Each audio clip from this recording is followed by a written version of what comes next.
Hey y'all, it's Amanda and welcome back to Innocence Investigations. I don't normally do a live, but I've been trying to record this video.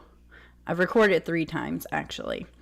And every time I record it and start editing, new information comes out. So I just said I'm gonna hop on, do a live, get it out there, and then if y'all want me to do a more detailed, in-depth video about the crime, I will.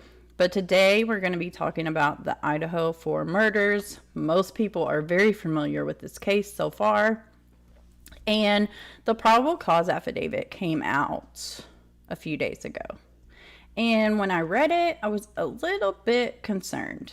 So if you're not familiar with the case, the Idaho 4 murders is 4 college kids went out on a Saturday night in Moscow, Idaho, like any small college town would do. They got home later that evening, and in the early morning hours of November 13th, someone came into their home while some were sleeping and murdered them.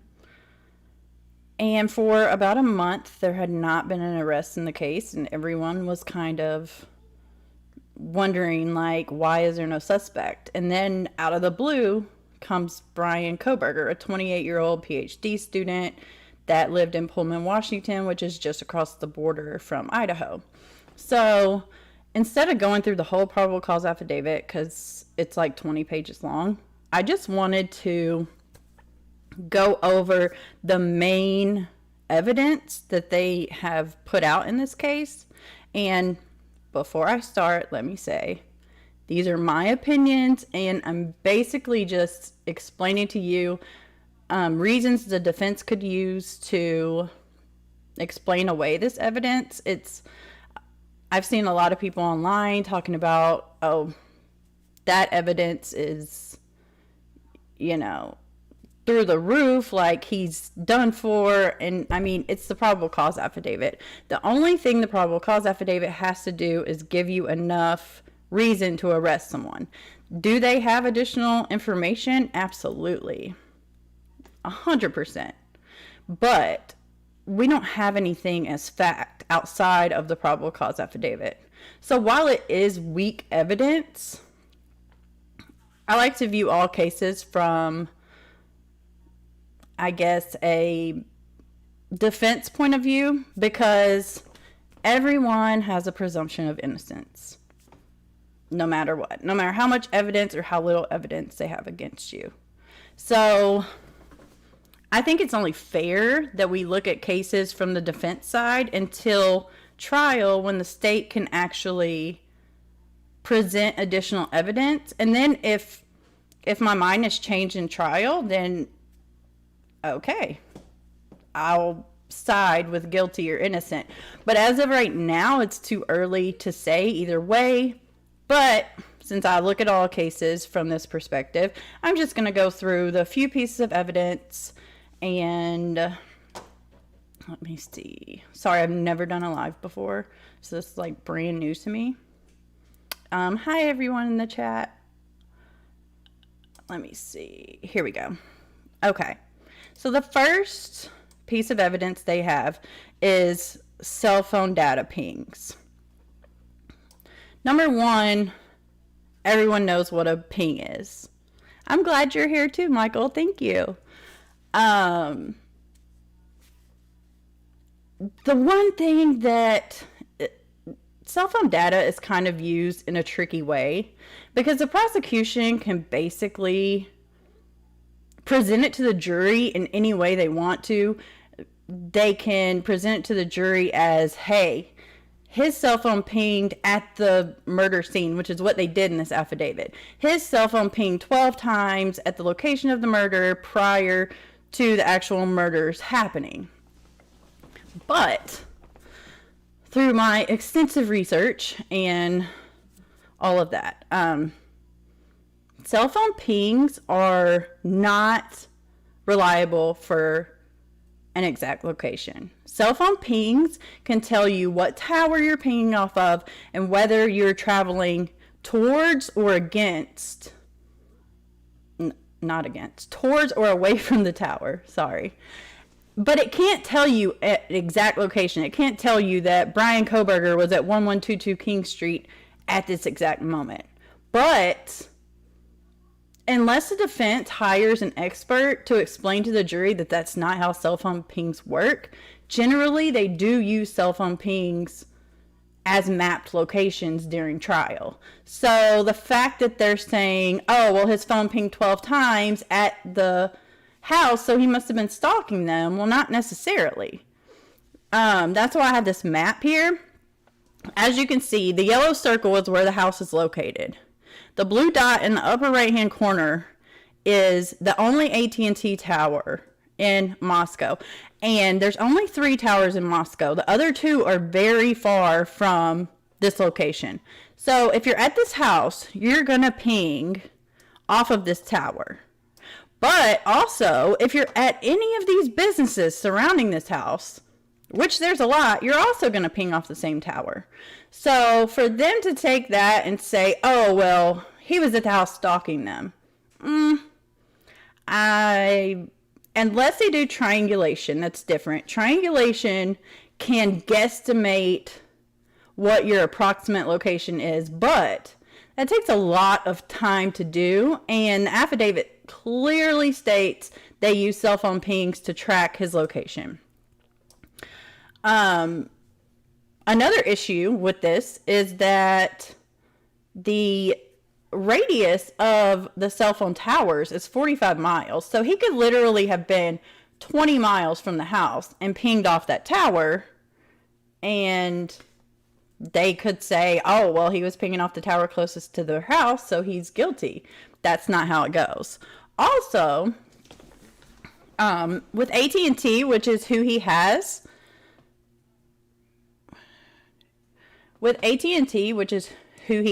as a provider, if someone calls him, then the location data provided will be the data of the person who made the call. And this was actually used in another case where they were using cell phone pings as evidence, but someone called the suspect in another case and their phone was pinging from Hawaii. So his defense team had to explain how he could get from California to Hawaii in like 9 minutes. Well, that's because incoming calls ping based on the originating caller. There was also a shoe print at the scene. They stated that the shoe print was a diamond pattern, which you mostly see in Vans shoes, which is, I'm just putting an example here. I don't know if he wears these types of shoes, but also I put the shoe print at the top just so you could see kind of what it would look like. They found it outside of one of their surviving roommates' doors. Now, the issue with this is they didn't find this footprint until the second sweep of the house. So it was not very apparent to them. It was something they had to find. It wasn't something like, oh, there's a shoe print. No, they had to go through 2 different ways of actually making a shoe print more visible before they actually found it. So the problem with this is, if it were just a bloody shoe print that was obvious to the naked eye, that would be decent evidence, but that still doesn't prove that, number one, he owns that type of shoe. Number 2, they didn't give us a shoe size. So we don't know what size it was. Vans are usually unisex shoes, so there's not really men's versus women's.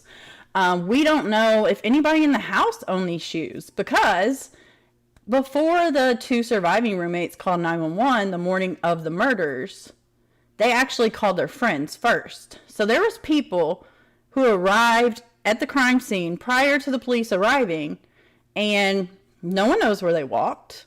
No one knows any of that information. So this shoe print is, they mainly use it to back up the roommate's story, which I'm not victim blaming, but the roommate claims to have seen the suspect. But She claims that he had a ski mask on, was wearing all black, had bushy eyebrows, was 5'10" or taller, and was an athletic build. Now, I don't know if you've seen Bryan Kohberger, but I wouldn't describe him as an athletic build. He's pretty skinny.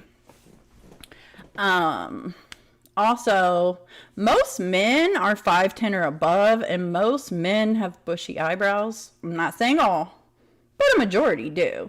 So I don't particularly see this as great evidence. Plus, as we know through wrongful conviction cases, the main cause of wrongful convictions are eyewitness misidentification. So that's problematic for me.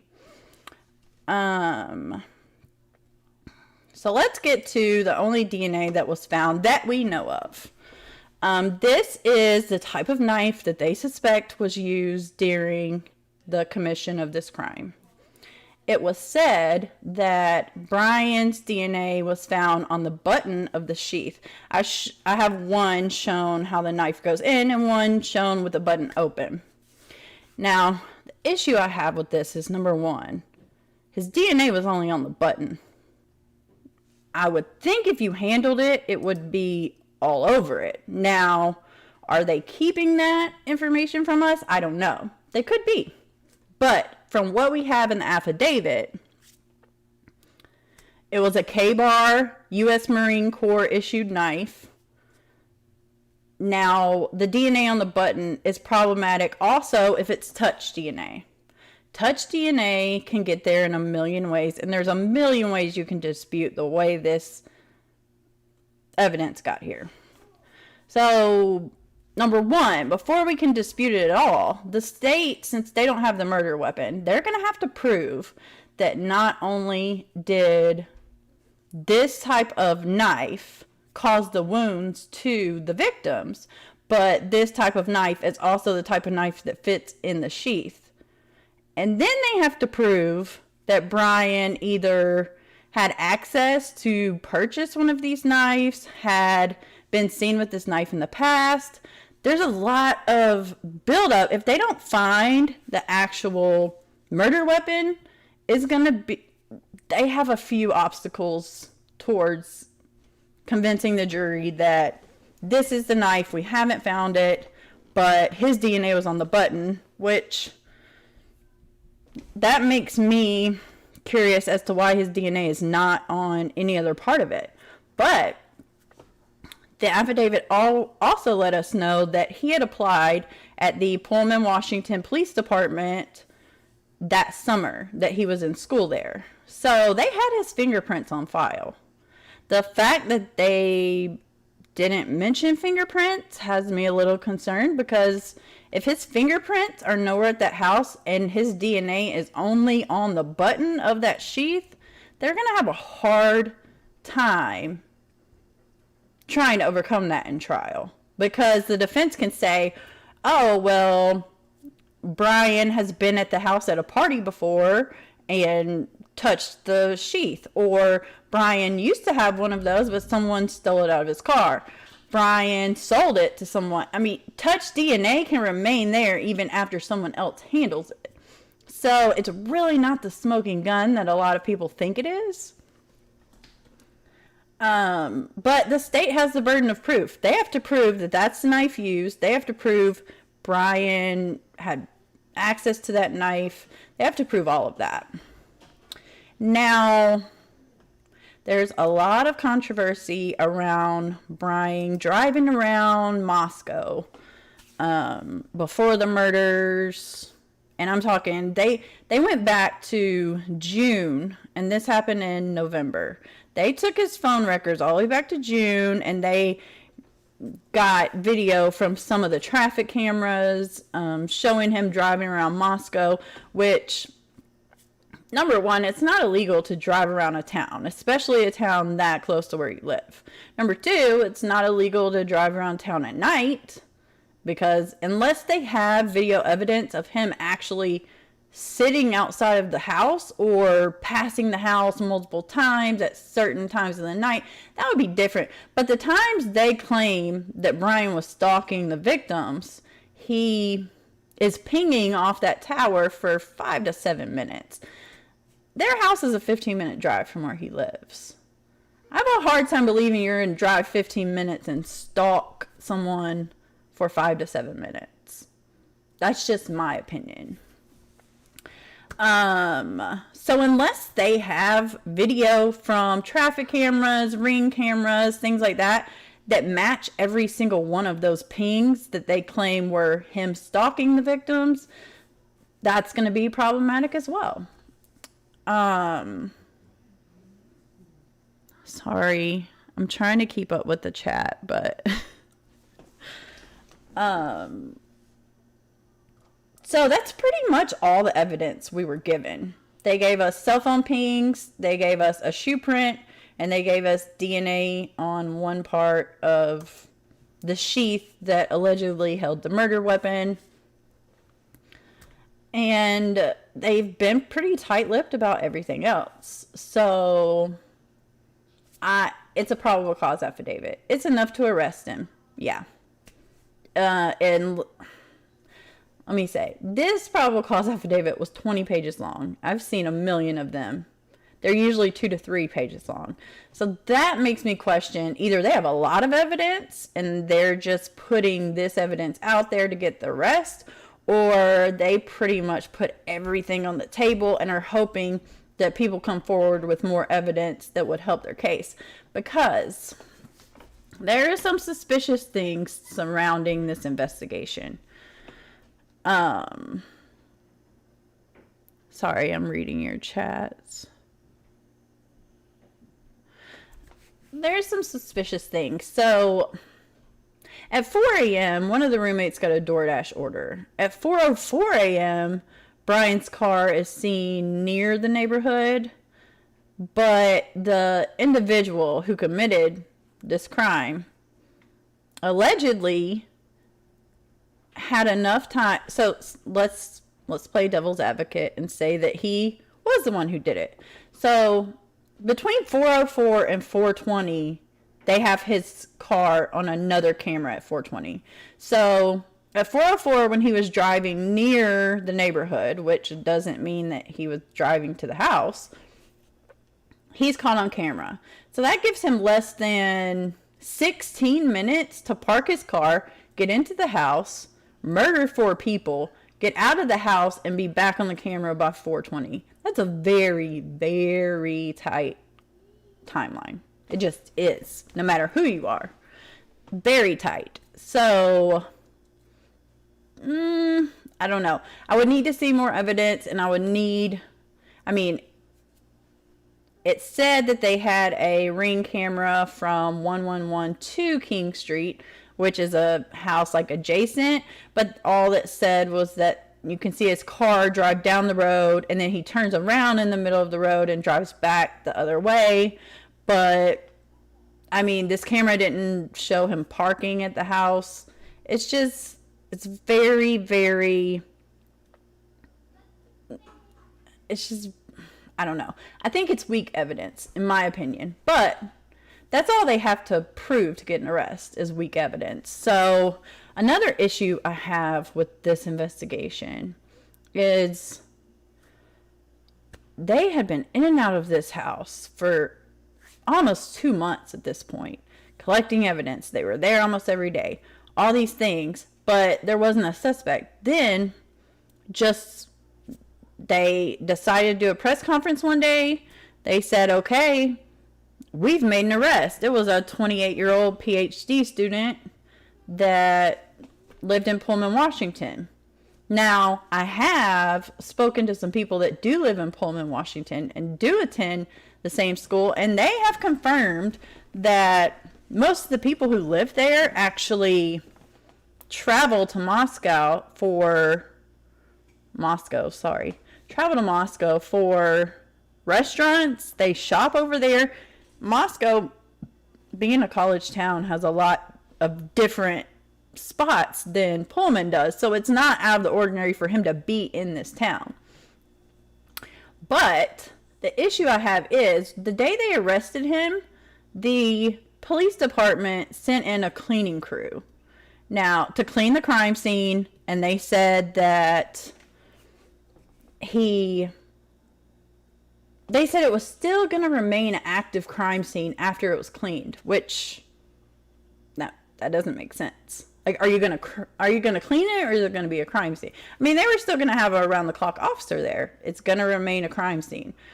So they had the cleaning crew there for an hour or two, and the court found out, and the court stopped it. They said, no, you're going to get the cleaning crew out of there. We're not, no. So, luckily for them, the court stopped it because the day he was arrested, they were prepared to clean that house top to bottom.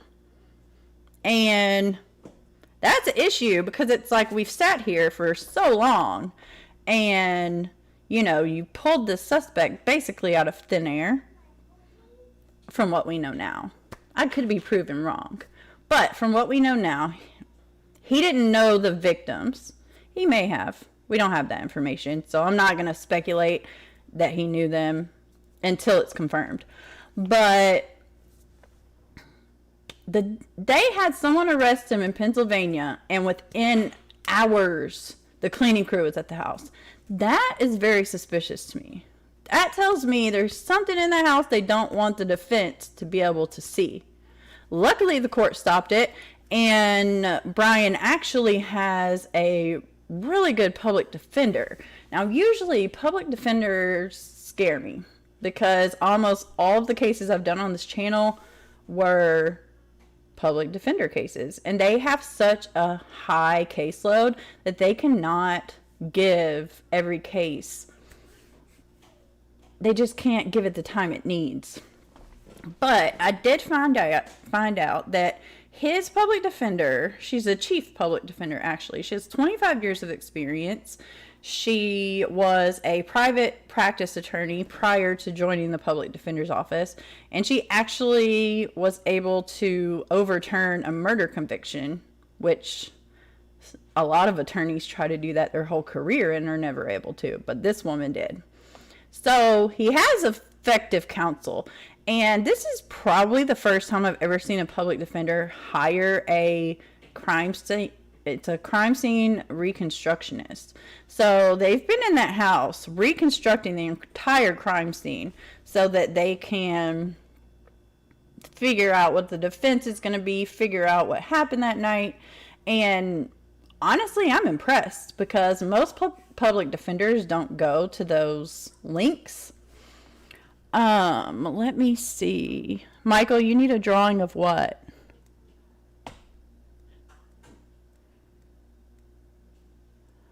Bob. Yes, in the affidavit, she said that when she peeked out the door, Bryan was walking towards her. I'm assuming he didn't see her, so he walked towards her room, past her room, through the kitchen, out the back sliding doors, from what I understand. But that's also a good question. How did he maneuver through the house in pitch black dark? Yeah, I mean, if the state's gonna present this case as he was stalking them, but he didn't know them, that I'll do a video with the layout of the house, because if you haven't seen it, it's extremely confusing.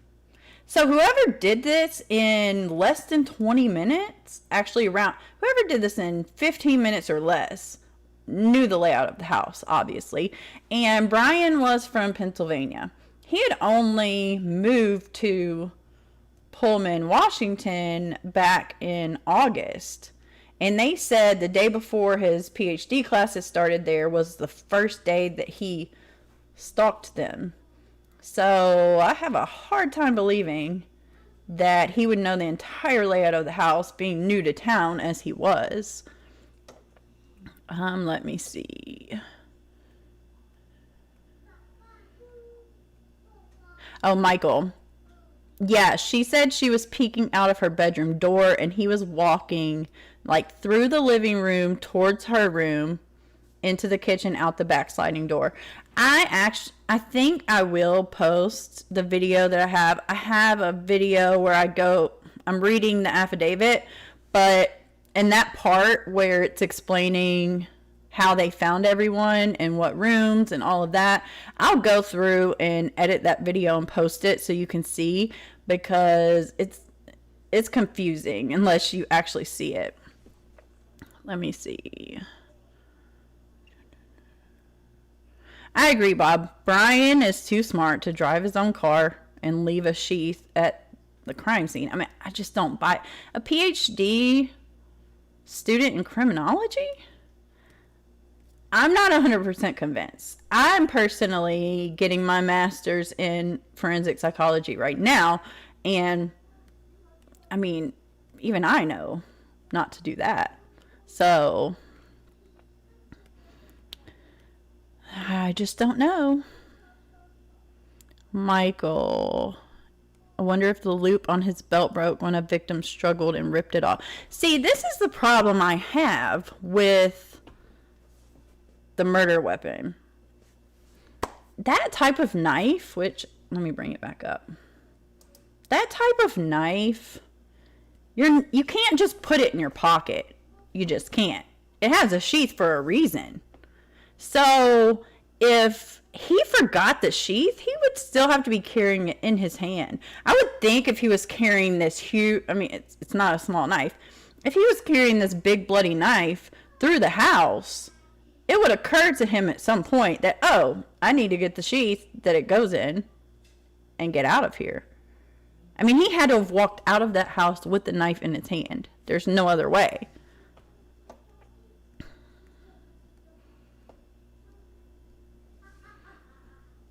I don't necessarily think the sheath was left on purpose. That would be pretty stupid. But people have done stupider things, so who knows? Nellie, you'll have to go back whenever I do the replay of this, just to start at the beginning, because I don't want to repeat everything that I've went over. Let me see. Michael, we don't know that he was going back up the stairs, because where Dylan's room is located, the stairs are here, her bedroom's here, but you kind of have to walk past where her bedroom and the stairs meet to get to the kitchen. And she said he left through the sliding glass doors, but her door opens inward. So I don't know. I mean, how can she see him and he can't see her if she had, I don't know how far she had the door open, but the fact of the matter is she allegedly saw a man 5'10" or taller with bushy eyebrows, a ski mask, wearing all black, and an athletic build. It's not exactly how to describe Bryan, but maybe that's how she would. So the problem is she saw him at a little after 4, before 4:20. And she said she kind of went into a state of shock.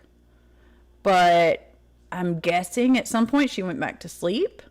And they didn't actually call the police until noon of the next day. So I don't really know. I mean, I'm not a professional in how shock works. And I'm in no way blaming her at all, because she probably witnessed something horrific. But you're questioning my reasoning based on what you state we know. I don't understand what you mean. As far as his intelligence goes, I was just stating that everyone who knew him states that he's very intelligent, the way he carries himself, the way he explains things. He was a PhD student. He was a teaching assistant. This is what he was studying. I mean, this is what he was going to do with his life. Bob, how did the neighbors not get alerted by the car or glass door? See, I don't know. The glass doors could have been unlocked, because a lot of people in this area say that they keep their doors unlocked at night because nothing ever really happens. So I don't know, besides it being 4 a.m., unless a Ring camera caught him, I mean, I don't know how.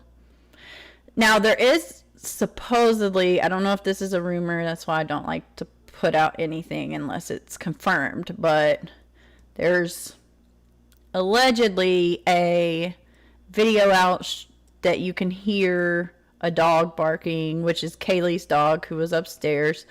You can hear a dog barking, you can hear whimpering, things like that, but I mean, for the surviving roommate who witnessed all of this, for her to not hear anybody scream or anything when 4 people were murdered, that's surprising to me. Now, maybe she did hear that. They just didn't put it in the affidavit. I mean, I'm purely going off of what is in the probable cause affidavit. That's it. Because that's the only thing that we have to go on right now. There's so much speculation that surrounds this case. And I've heard so many rumors that it's literally driving me insane. It doesn't make sense how Bryan would be so confident going in. Yeah, I mean, if the DoorDash was there at 4 a.m. and they alleged that he was driving by the house at 4:04, I mean, there had to been light. I'm not going to say there had to be. There was most likely lights on. There was most likely people moving around. It's very odd, in my opinion. Nellie, I agree. There are many forms of intelligence. Tony, the audio clip is fake, in my opinion, unless... Okay, there was no redacted page from the affidavit. I don't know why they released it like that, but the second page was actually a copy of the back of the first page, because you can see the redacted stamp that's flipped. They've since corrected it, but no, the only thing that was redacted in the probable cause affidavit was the name of the person who gave them a ride home that day and Bryan's full phone number. Everything else was as is. Let me see if I missed anything. But that's why I don't like to speculate, because the audio clip could be another one of those rumors, you know.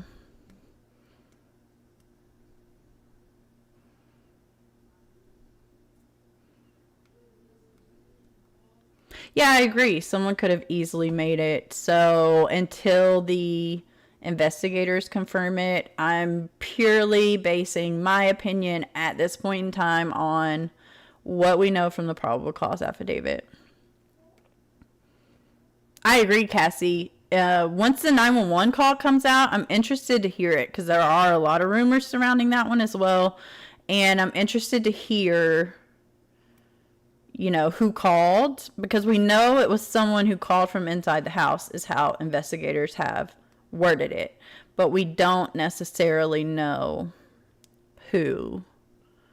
We were mentioning the audio clip that supposedly was out there where you could hear the dog barking in the background during the time of the murder, but yeah, I think it's probably fake.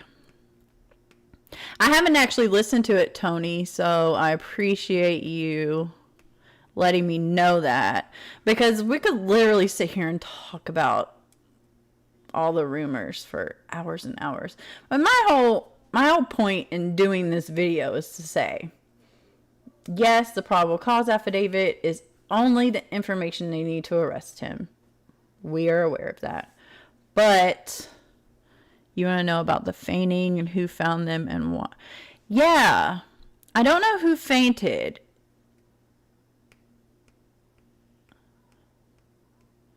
You wanted to know about scream. Yeah. See, I don't know if they've just left that. If they only put enough of Dylan's recollection of that night in order to say that she was an eyewitness, I don't know. So could she have heard screams? Possibly. But the fact that they said that she heard what she thought was Kaylee playing with her dog upstairs, and then she heard Xana crying from down the hall. I mean, I don't see why they would leave that out, because they gave us so much information. Bob, you wish dogs could talk. Well, it's said that the dog was in the room that that Kaylee had just moved out of recently. So they didn't think that the dog had any contact with the crime scene because the dog didn't have blood or anything on him. So they believed that he was most likely in the bedroom the whole time.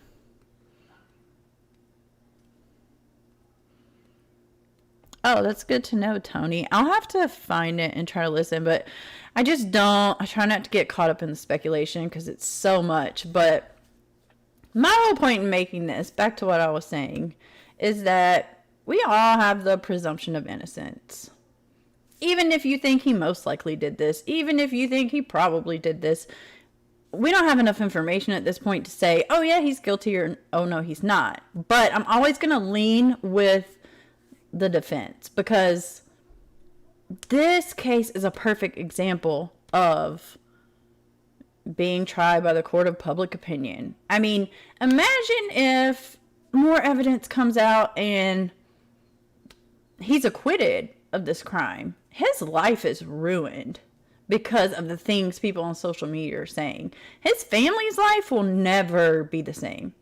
Like, even if he had nothing to do with this, what's been spread on social media is going to absolutely ruin his entire family. And I don't know. I just personally don't like to make rash decisions or jump to conclusions because it's not fair to the defendant. I try to put myself in their shoes. If I was accused of a crime, and I've seen people post online today saying, well, if he's in jail, then he's guilty. Like, no, that's not how this works. They only have to have a little bit of evidence to arrest you.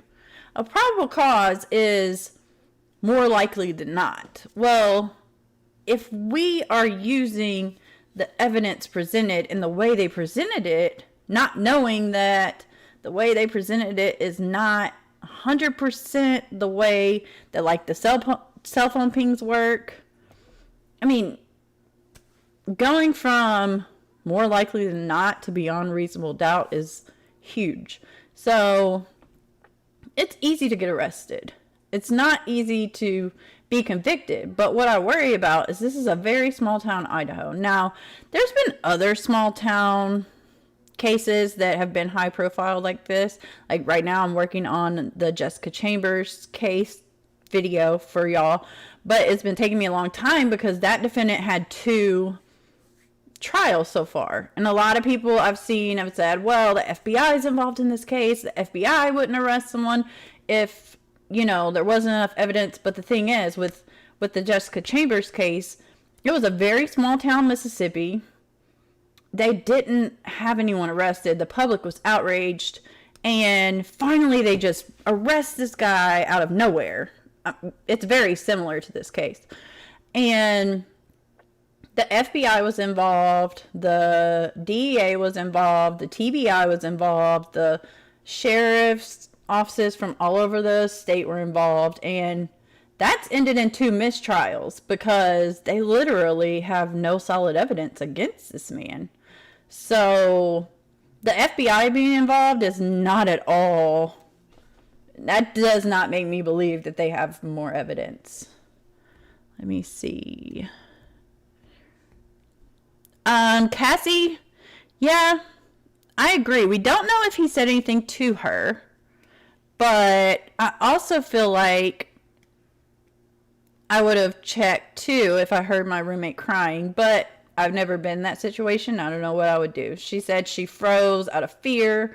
We don't know what he said to her, if anything. We don't know if she knew that he actually left the house. I mean, there's so many unknowns that I'm not going to assume how I would react, because being in that actual situation is totally different than just sitting here talking about it. Yes, I did hear he's a diehard vegan, and that could be why he didn't kill the dog. But And there's some people who do like animals more than people. I mean, Bryan is described to be as like a very awkward, socially awkward person. Bob, yes. After he was arrested, they took his phone, they took his computer, and they searched his apartment, which none of that was done prior to the probable cause affidavit being released. So I'm actually really interested in hearing what they found, if anything. That reminds me, another thing. Let me see. Cassie, that's amazing. Yeah, I got into the legal field because of the Innocence Project, and I started this channel because of my interest in those cases. So I'm glad to see you're doing better. No, what I was gonna say, all the news stations right now are reporting that, oh, well, and this is speculation at this point, we don't know, but just for discussion's sake, they're saying, well, his dad flew to Washington to ride back with him. I don't know if Bryan didn't like to fly. I don't know if he wanted to have his car because he was going to be home for over a month. I mean, we just don't know. But they did say that after he allegedly committed this crime, he went back to school and finished his semester like a normal person would, which is very odd, but maybe he did.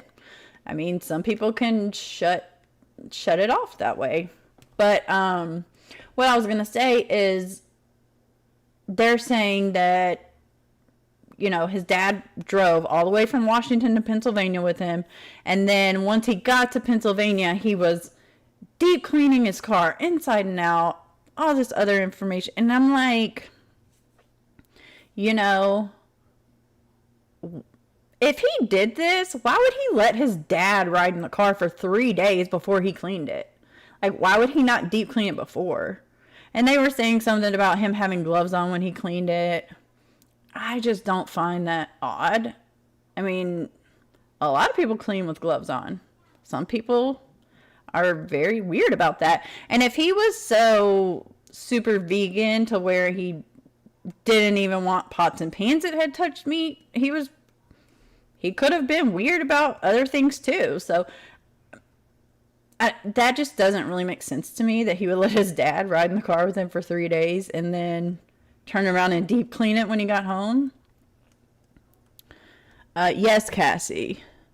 Once you're convicted, it's very hard to get overturned. That's why I am surprised that his defense attorney has actually successfully overturned a murder conviction. Michael,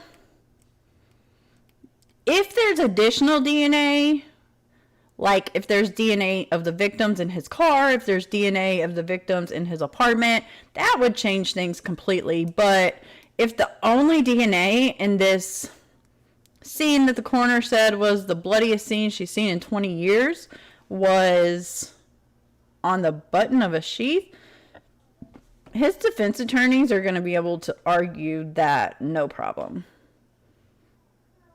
I mean, they don't have to prove he's innocent. It's the state's burden to prove that he did this, and they have to prove that he left it there and that it held the knife. It's going to be a very complicated case if that's the only DNA they have, because there was just, when you stab someone, like we talked about if you watched the Nathaniel Rowland case, I talked about this. A majority of the time when someone commits a stabbing, once you get blood on your hand, it's very easy for your hand to slip and slice on the blade. And that does happen often to people. That's why in the Nathaniel Rowland case, I had a really hard time believing that he had committed that crime with basically a Swiss Army knife and not had any wounds on him. But we don't know as far as Bryan is concerned.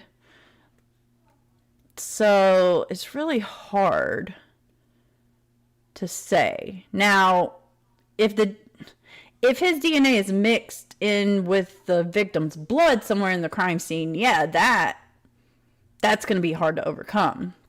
But as of this point, we don't know if there's any other DNA, but if it's just the button of the sheath, they're going to have a very hard time. And I feel like they put so much detail in the probable cause affidavit that I do feel like if there were fingerprints, that would have been one of the first things they put in there, because they already had his fingerprints on file due to him applying for the police department. So that leads me to believe there were no fingerprints.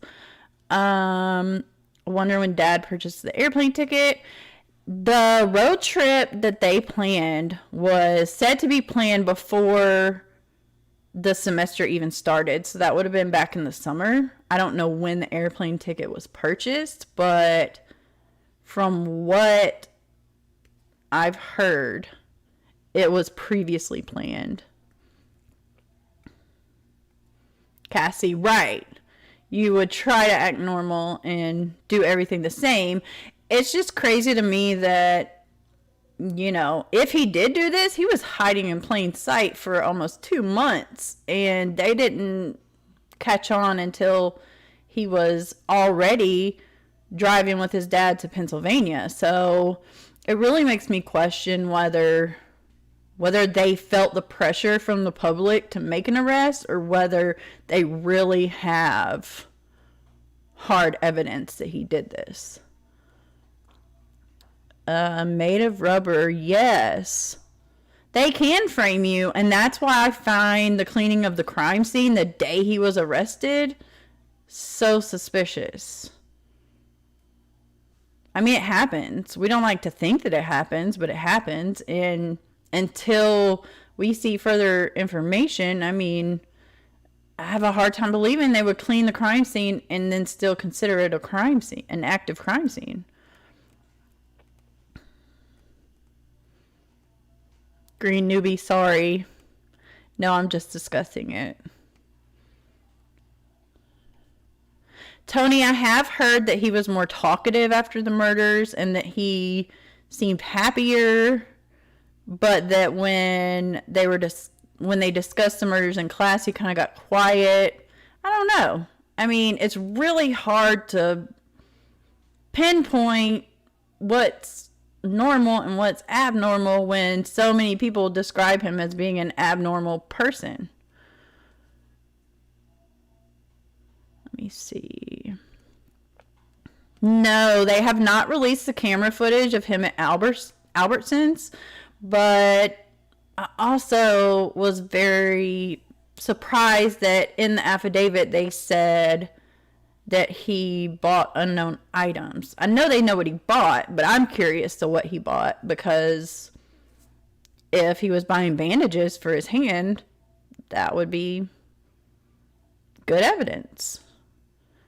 If the car didn't smell, why would he clean it? If he cleaned it in the apartment parking lot, it may have been noticed, but I mean, I've thought about this as well. He, you know, even in my town, I mean, I live in a college town and we have car washes everywhere, like where you can pull your car into the car wash and they're open 24 hours. I mean, honestly, he could have, you know, went in the middle of the night. If he did this, he could have went in the middle of the night and cleaned his car out at one of those car washes, and it would have been way easier than doing it at his parents' house after his dad was already in the car. Green newbie. Someone killed 11 people in one night in Canada. Oh my gosh, that's awful. I'll have to look into that. I've never heard of that. Cassie, I agree. If he did this and there was as much blood at the scene as they said, I mean, there's pictures of blood dripping down the outside of the walls, so I can only imagine how much blood is in the actual house. There's no way he would have gotten out of that house with no blood on his clothes. And, you know, at first a lot of people were speculating that he changed clothes before he left the house, but now that we have the alleged eyewitness incident, she said he walked past directly to the sliding glass door. So that tells me if that's correct, then he would have had blood all over him. And I mean, he overpowered 4 people allegedly.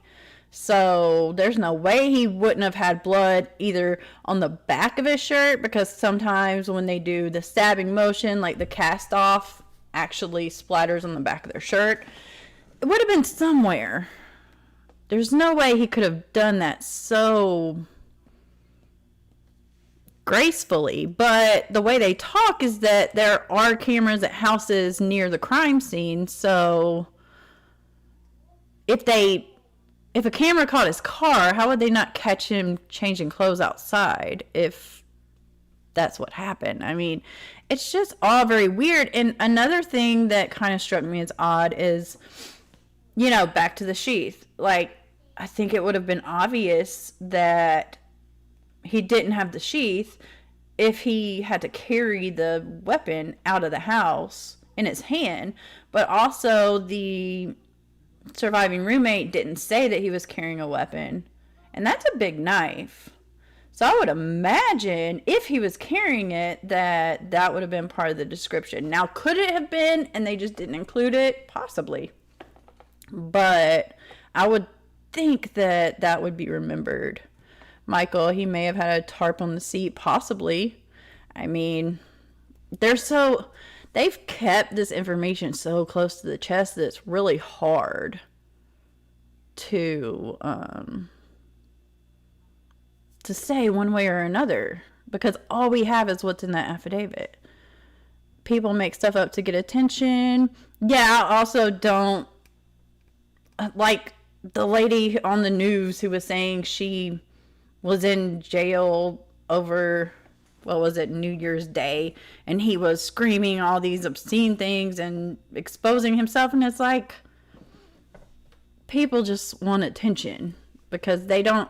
She would have been an intake. He's not an intake, and they don't put men and women across from each other in jail cells anyway.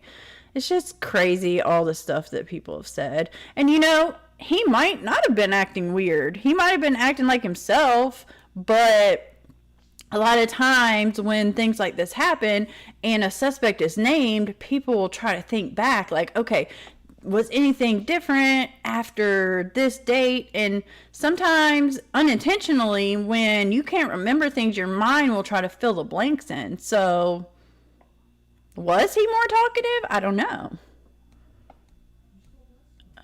Let's see. Yeah, there's been a lot of people in the media just saying off the wall things. Michael, I also don't think he took time to change his clothes, because that would also take away from that very, very short timeline we have. We already have a 15-minute timeline to kill 4 people and be back in the car and captured on a street camera somewhere outside the neighborhood. So if he would have taken time to change clothes, that would have cut his time in committing the actual crime even shorter. Tony, I agree. If the sheath button is all the DNA they have, he's going to get off. Absolutely. There are a million ways the defense could spin that. I mean, they could even say, oh, this was a party house. There were people in and out of this house all the time. You know, they even had a body cam from a noise complaint where the kids who answered the door was like, oh, no one who lives here is home. So how would they even know who was coming in and out of that house if they were letting people come in the house when they weren't home? Now, I'm not victim blaming at all. I'm just stating what we know. And what we know is that there were people in and out of that house all the time. Now, he could say, yeah, I used to have one of those knives and I accidentally left it over there. I mean, he could say anything. If it's touch DNA, though, there would have had to be other DNA on it if his DNA was only on the button. Because if he took that knife out, now, he had to have touched it at some point to even say it was on his belt. He would have had to touch it at some point to even get it on his belt. So there would have been DNA other than just the button. Now, if it comes out that there was additional DNA on it, then that's different. But as of this point, DNA on the sheath button is not enough at all. Yeah, Daily Mail has been the worst during all of this, and it's funny because a lot of people try to prove me wrong with Daily Mail articles, but unless these people were super close to him, they weren't thinking about him at all until he was on the news. Yes, I agree. And that's just another thing we have to take with a grain of salt. But that's pretty much all I was going to go over tonight. Sorry if I ramble too much. I literally have never done a live before, and I could not get a video out fast enough trying to edit it because every single day it seems like something new is coming out.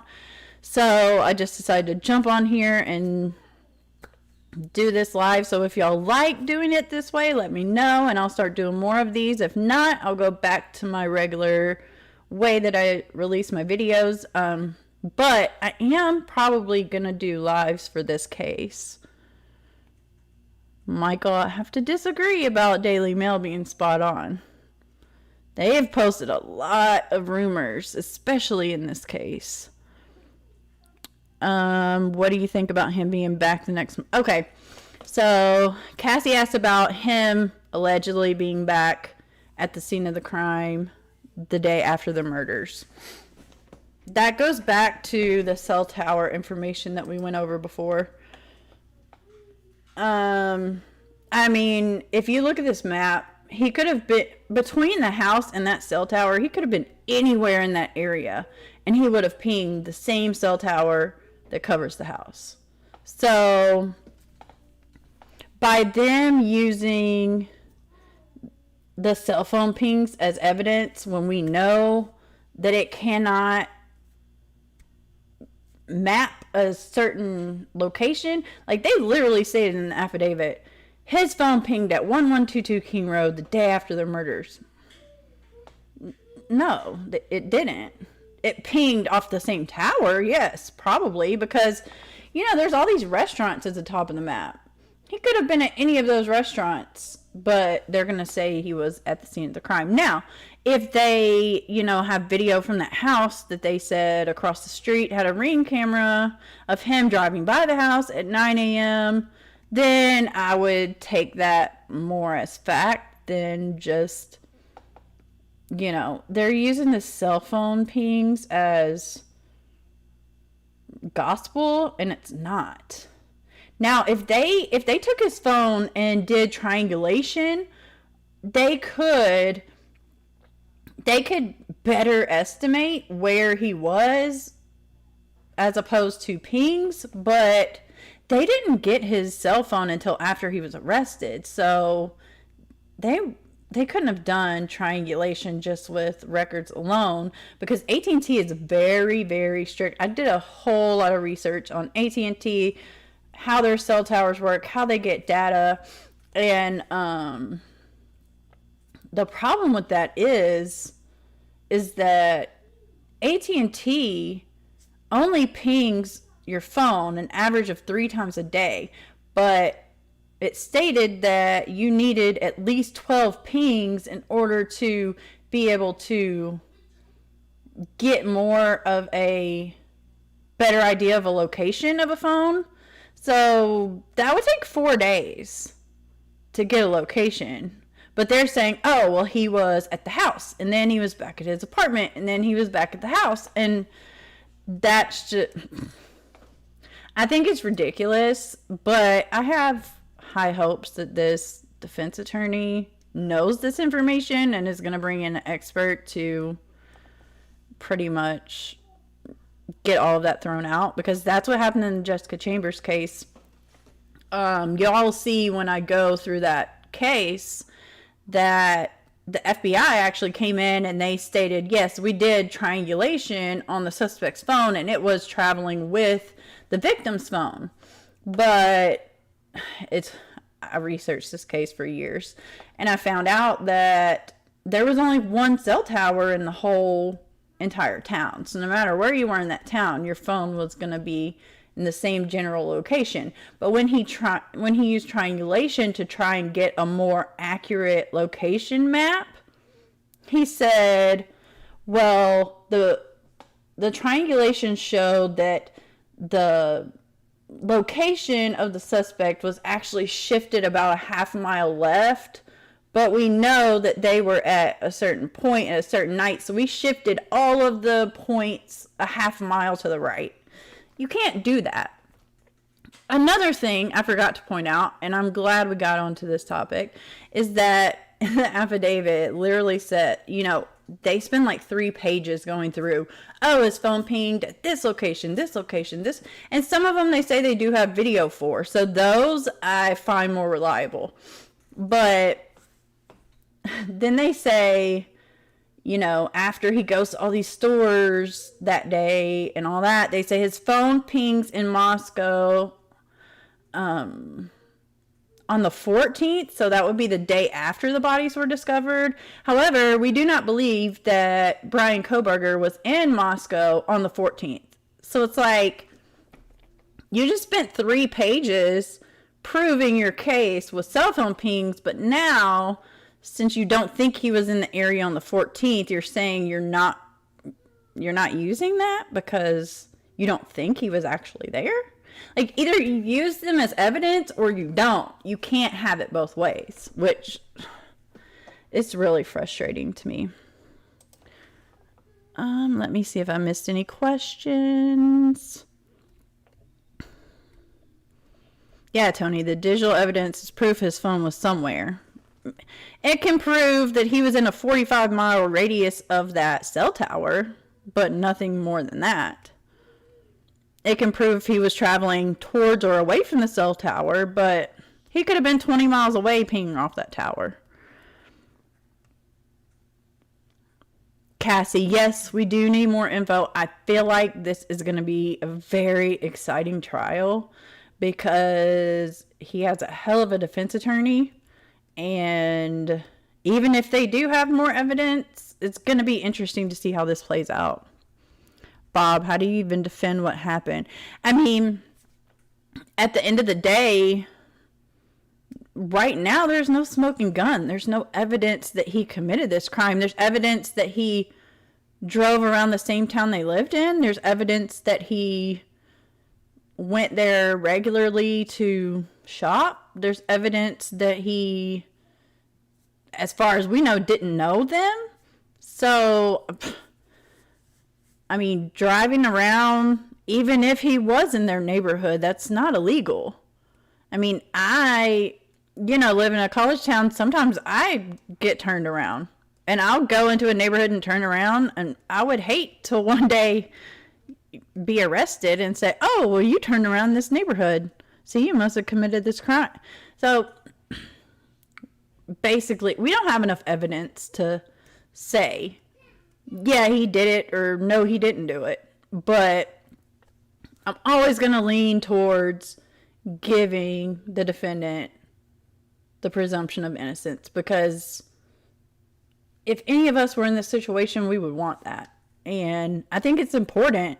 I think it's helpful to look at it that way, because if I look at it from the defense's point of view, and if I look at it as he's innocent until proven guilty, then I'm going into this trial and I'm saying, okay, the state has to prove to me beyond a reasonable doubt that he committed this crime. Now, the jury can't assume anything. The jury can't say, oh, well, he could have done this or he could have done that. If the prosecution leaves holes in their story, they have to consider that in deliberation. So I'm really interested to see how this all goes. See if they have any more concrete evidence against him. It's just, we'll have to wait for it to come out, because right now we have very little to go on. Said no one heard footsteps. I mean, if they did, they didn't say they did. They said that the one surviving roommate who was on the second floor said she heard what she thought was Kaylee upstairs playing with the dog in her bedroom. But so that could have been footsteps, I guess, but I don't know. Michael, they got a warrant to arrest him. Smart people approved it. They did get a warrant to arrest him. But the fact of the matter is, all you have to be is suspected of a crime in order for them to have probable cause to arrest you. You don't have to do anything. I mean, if they can put enough circumstantial evidence to surround you to try and bring answers to this case, they will do it any way they can or have to do it. So, you know, that's a big misconception. Just because he's arrested doesn't mean he did it. It just doesn't. And a lot of people assume that. And that's not fair to the defendant to assume that they're guilty because they were arrested, because that happens to a lot of people. No, Tony, they can't say they saw it on YouTube. Definitely not. I'm actually taking my son roller skating, so I've got to hop off here. But thank you for everyone who came and participated. Actually, this was really fun, so I probably will do it again. This should go up live after I log off, so if you have anything additional, leave it. I'll see it. And Bryan actually has a hearing on the 12th of this month, so that would be what day? Thursday. So Thursday, I will hop back on this live and we'll go over everything that happened in his hearing. And if anything else comes out during the week, we'll go over that as well. In the description, I have a new email where you can request. If you have any case requests, you can do that. And I read all my comments, so if you leave me one, I'll respond. Unless it's disrespectful, I delete those, because a lot of people do not like when you question things, and that's what this channel is about. Because I don't want to have to do a video 3 years from now about why Bryan Kohberger is innocent and he needs a new trial. I would rather, you know, have concrete evidence he did it, or him be acquitted, because it's really hard to get out of prison after you already have that label on you. So, yeah, so I'll be back Thursday, and until then, you can reach me here. Thank you, everyone.